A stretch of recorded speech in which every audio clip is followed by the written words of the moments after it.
welcome back to another video, guys. In this video I'm working on this BMW G30. It's the 5 Series 520D. Now we are getting exhaust gas recirculation coolers faulty. We've got other faults that have appeared as well. So this one, exhaust temperature sensor. So I'm going to go through the EGR.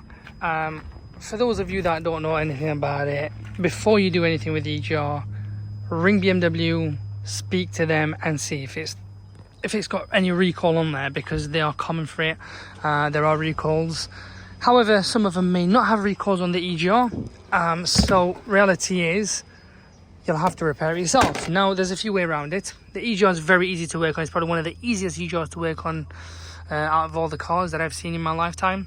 It's this here, these two bolts. It's very easy. You only need to buy this component online. You best buy an OEM, not aftermarket. It's all this here.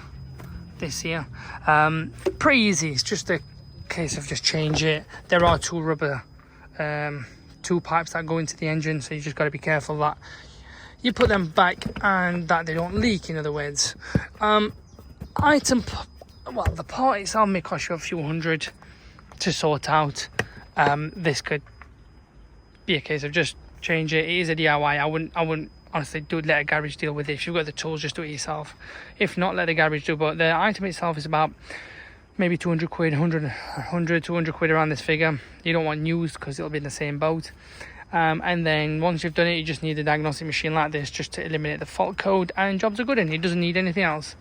The other alternative is, guys, I know a lot of people who have done it, is to remap it. Remap is around about 150 quidish, around this figure, 200ish, depends who does it. They blank it, they just delete it off the system, done, dusted.